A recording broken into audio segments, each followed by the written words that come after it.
I have no idea how to open this, so in one corner, Robotech, a franchise about humans reverse engineering alien tech to fight aliens that started in the mid-80s. In the other corner, Voltron, a franchise about 5 youngsters combining their robots into a mech to defend the planet of Eris from invaders from planet Doom. Yeah, I have no idea how this is gonna go.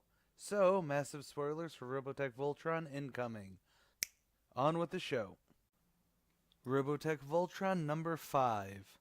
So let's get this show on the road. Claudia and Minmay find out that Rick left the SDF-1 heading north. Roy and Keith find Allura in Egypt, but she has amnesia. But they need to get going fast, cause they've got enemy bogies incoming. The SDF-1 cannot wait for Rick to get back to the ship, or else they may lose their best chance to get home. However, Hagar has sent 2 giant monsters to the SDF-1 to kill everyone. In Egypt, Allura is led to her lion by the ghost of her father, and after a couple panels of "This is who you are," she now knows what she has to do.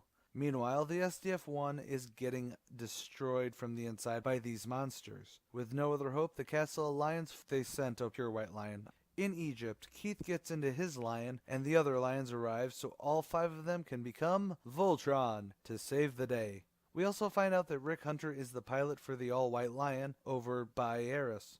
On Earth, the Omega Comet is coming into orbit, but Voltron and Roy's Robotech mech shoots out the control rings and the universe cracks. Voltron is back above Eris, and the SDF-1 is reunited with the Galactic Alliance. Yay!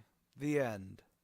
Yep, I really don't have a lot to say about this series at all. This issue does wrap everything up relatively quickly because, of course they need to get back to where they were before the crossover. So the negatives I have about this aren't even on the disconnect of not being a real fan of either series. Maybe. It's the pacing. It's rare that something actually happens, or the fact that the first 3 issues of this are just literally reiterating the same thing we do know, and things that should just fill that gap, like action scenes go by so fast with very little real art to marvel at or drama in it to make you invested. So this wrap up basically goes, she got amnesia, but that's okay. That's solved in the next page. Form Voltron to win. The end.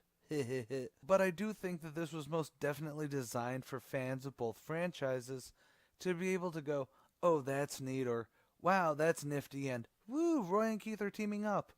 I mean, the characters themselves are played as though you know them. Plot elements are brought up from the show and just swept away, or at least I assume that, like the White Lion, and maybe there's more references to the shows from what I can see. But you let me know in the comments if you've read this, how off the mark I was. Don't forget to check out my other channels, ComicSins and my main channel, The Comic Archivist, which will have a binging on comics of this series on it next week. Like our page on Facebook, follow us on Twitter, and we now have a Patreon, where you can influence the show for better or worse. Check it out. And as always, stay golden, Inklings.